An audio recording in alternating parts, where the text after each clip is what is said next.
자, 지난 시간에는 우리 송구영신 예배하면서 노아 공동체 했었고, 오늘 두 번째 시간 아브라함 공동체 같이 말씀 나누려고 합니다. 하나님 이제 아브라함을 부르셔서 본토 친척 아비 집을 떠나서 내가 내게 지시할 곳으로 가라, 그렇게 말씀하셨죠. 아브라함이 그 말씀을 듣고 이제 떠나갑니다. 지도 한번 보여줘 보세요.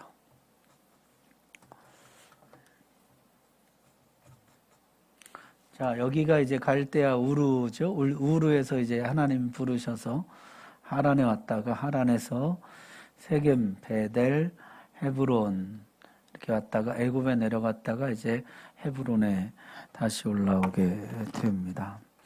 아브라함 가족이 하나님 말씀을 따라서 갈대아 우르를 떠나서 약속의 땅에 들어왔지만 정착하지 못한 채 세겜, 베델, 헤브론 그러다가 이제 애굽에까지 내려갔다 오게 되겠죠.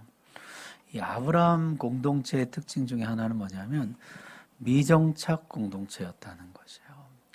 하나님의 약속을 받았고 믿음으로 본토 친척 아비 집을 떠났지만은 아직은 약속의 땅에 정착하지 못한 공동체라는 특징이 있다는 것이죠. 왜 정착하지 못했을까요? 두 가지 원인으로 좀 살펴보려고 하는데, 첫 번째 이제 내부적인 원인이에요. 내부적으로는 이 불완전한 신뢰라는 것이죠. 이 고대 시족 사회에서 본토 친척 아비 집을 떠난다는 것은 대단한 용기입니다. 하나님 지켜주신다는 이 믿음 없이는 못 떠나죠. 시족 그 무리를 떠나서 혼자 그걸 떨어져 나온다는 것이 이것이 위험천만한 일이거든요. 아브라함 가족이 그것은 했어요. 결단하고 떠났습니다. 그리고 이제 지시하신 땅으로, 약속의 땅으로 왔죠. 그런데 그 땅이 텅 비어있는 땅은 아니었다는 것이에요. 거기에 원주민들이 시퍼렇게 살고 있었습니다. 원주민들 눈치를 슬슬 보게 되더라는 것이죠.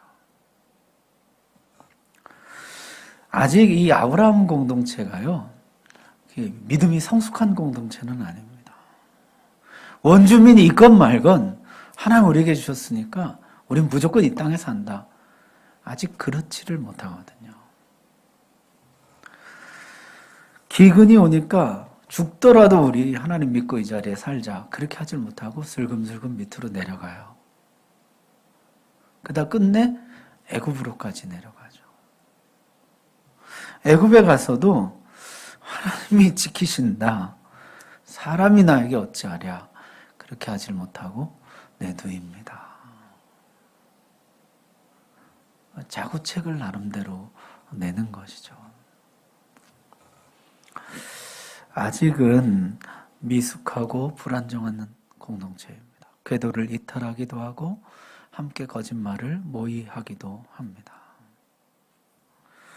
본토 친척 아비 집을 떠나는 결단도 사실 대단하지만은 약속의 땅에서 살아내는 것, 살아가는 것, 더 어려운 일이더라는 것이죠. 지금 아브라함 공동체가 그것을 배워가고 있는 중이에요. 자, 이 내부적인 불안함, 이거를 이겨내기 위해 선택한 방법은 뭐냐면 단을 쌓는 것입니다. 이제 아브라함 공동체는요, 일을 만날 때마다 단을 쌓아요. 두려울 때마다, 걱정이 몰려올 때마다, 원주민들을 바라볼 때마다 단을 쌓으면서 다시 그들의 마음을 하나님께로 향하는 것이에요. 여러분, 우리도 예배 때마다 경험하지만 예배라는 것이요, 하나님을 높이는 것이잖아요. 그런데 또 놀라운 힘이 있습니다. 우리의 마음을 하나님께 고정해줘요. 흔들리는 내 마음을, 요동하는 내 마음을, 근심과 걱정과 불안에 이 매몰돼 버린 내 마음을 하나님께 다 못 박아 주는 것이죠.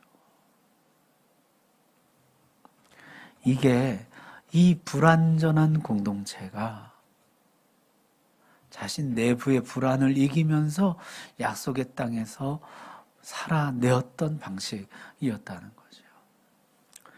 자, 두 번째는 이제 외부적인 원인인데 외부의 이 원주민들의 경계이죠. 아브라함 공동체가 정착하지 못한 데는요, 내부적으로는 확신이 부족하고 신뢰가 부족하고 그런 문제들이 있었지만은 외부적으로는 이 원주민들 때문이었습니다.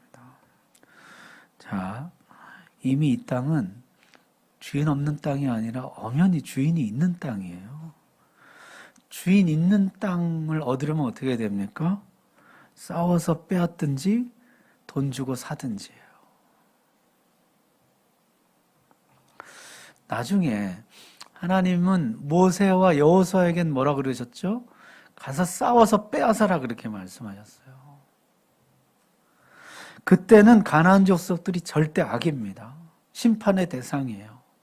가서 싸워서 그들을 내쫓고 그 땅을 차지해라 이렇게 하나님 말씀합니다. 그러나 지금은 아니에요. 지금 가나안 땅에 살고 있는 이 원주민들은 정복의 대상이 아닙니다. 하나님의 심판의 대상이 아닙니다. 타협과 공존을 통해서 그 땅에 선한 이웃으로 살아가다가 그 땅을 얻을 기회가 되면 그 땅을 사야 하는 것이죠. 여러분, 이 하나님이 주시겠다는 것을 지나치게 단순하게 생각하면 안 됩니다. 이게 가서 빼앗으라는 건지 돈 주고 사라는 것인지 함께 공유하면서 공존해 가라는 것인지 분별해야 돼요. 많은 사람들이요, 하나님이 그 땅을 주리라 그러면 가서 빼앗는 것만 생각합니다. 가나안 정복 모델, 전투하는 공동체, 머릿속에 그것만 있어요. 그러나 오히려 성경에서는요, 가서 빼앗으라는 말씀은 거의 극소수입니다. 가나안 땅 정복할 때 하고 아말렉 진멸하라 할 때 그것밖에 없어요. 우리 앞에 지난 주일에도 봤지만은 오히려 뭐라 그럽니까? 에돔 땅 어떻게 하라 그랬어요? 내 형제니까 싸우지 말고 돌아가라. 하나님 그렇게 말씀하지. 그 땅은 한치도 너에게 주지 않았다. 그렇게 말씀해요. 사사기에는요, 평화로운 마을을 가서 해치고 그 땅을 빼앗은 데 대해서 하나님이 진노하시는 모습이 나옵니다.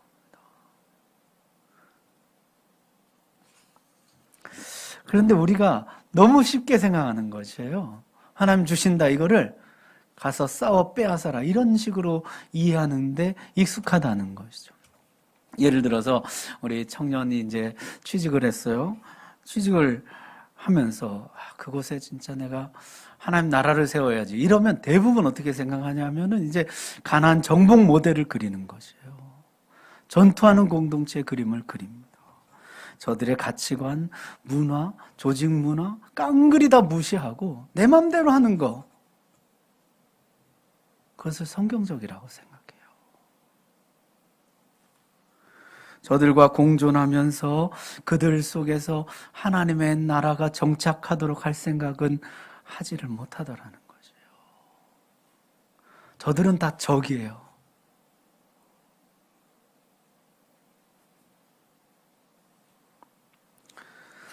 여러분, 이미 기존 문화가 있고 내가 그 속에 들어간다는 것을 알아야 돼요.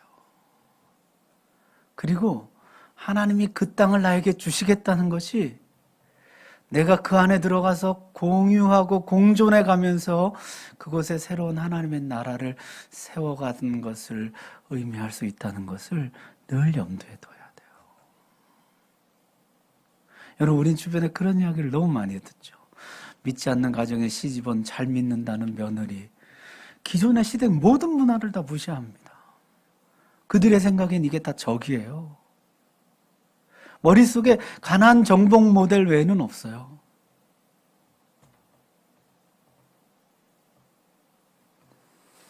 아브라함은 어떻게 합니까? 저들의 선한 이웃이 되어서 저들의 마음을 얻고 공존하다가 결정적인 순간 그 땅을 삽니다. 사라가 죽었을 때 자신이 가진 모든 것을 다 들여서 그 땅을 사는 것이죠. 따라서 이 아브라함 공동체는요, 선대하는 공동체예요. 이웃들을 선대하고 동맹을 맺고 더불어 살아갑니다. 여러분, 롯과 분가할 때 모습을 한번 보십시오. 한 푼도 안 줘서 내쫓을 수도 있어요. 라반이라는 삼촌은 실제 그렇게 했죠. 그러나 한몫 단단히 줘서 내보냅니다. 존수로 보나 나이로 보나 상황으로 보나 아브라함에게 선택권이 있죠. 그러나 그 선택권마저 양보해요. 그게 공존하는 것이에요.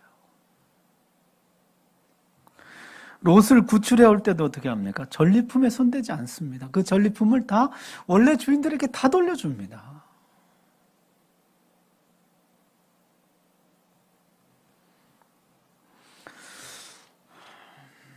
아들 이삭을 위해서도 이 아브라함 아버지가 하는 것을 보십시오. 다른 아들들을 다 빈털터리로 쫓아내지 않아요.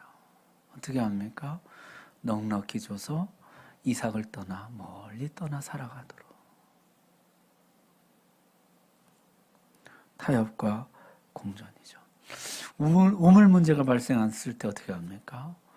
하나님 앞에서 서로 언약을 맺고 부엘세바 맹세의 우물이라. 그렇게 하고 잔치를 벌였다는 거죠. 여러분, 아까 우리 롯 구출한 얘기를 잠깐 했습니다만은 아브라함이 318명의 가신을 가지고 와서 그돌라오멜 그 동맹군을 깨뜨리고 롯을 구출해 온 사람이에요. 블레셋과 얼마든지 싸워 치받으려면 할 수 있었던 것이죠. 한 번은 이길 수 있습니다. 우물 문제 가지고 싸워서 한 번은 이길 수 있겠죠. 그렇지만 자손 대대로 전쟁해야 돼요. 하나님 앞에 맹세하고 부엘세바 공존하는 길을 택하는 것이에요.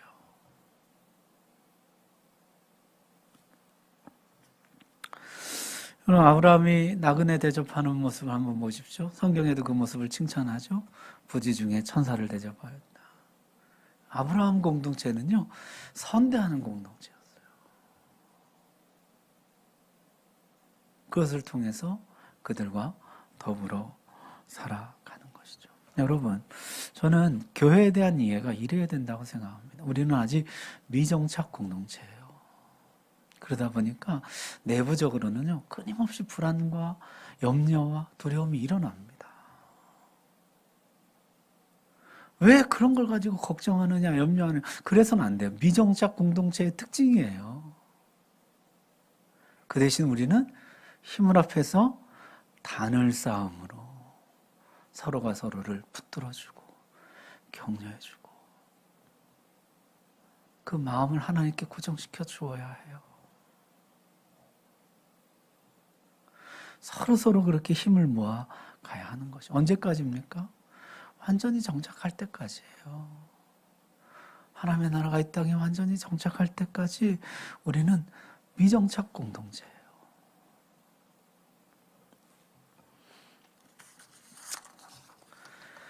흔들릴 때마다 서로가 서로를 붙잡아 주어야 하는 것이죠. 그래서 오늘은 내가 널 붙잡아 줄게. 다음에 혹시 내가 약해지거든 그때 네가 나를 좀 붙잡아 다오. 함께 단을 쌓으면서 서로 붙잡아주는 공동체. 이 외부적으로는요, 이웃 사람들이 있어요. 저들 무조건 다 까부시고 다 저들은 우리의 적이고 성경적인 이해가 아닐 수 있어요. 하나님이 멸하라 심판의 대상이다 하지 않는 한 어떻게 해요? 이웃이에요. 이웃. 공존하는 길을 모색을 해야 된다고요. 선대하는 공동체. 선민의 향기를 날리면서 끊임없이 선대하고 양보하고 축복하고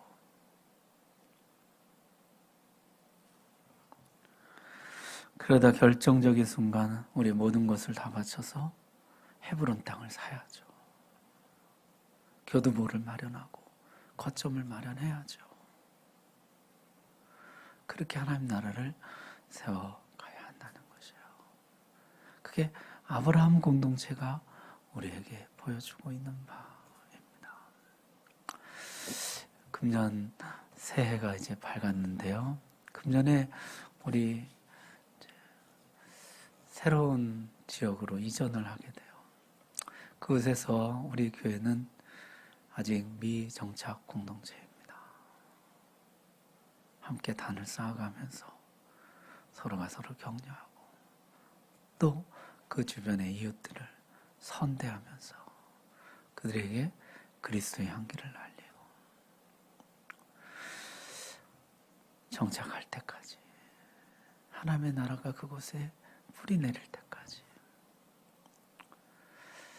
우리가 주님 앞에 그런 공동체 되기를 주의 이름으로 축복합니다.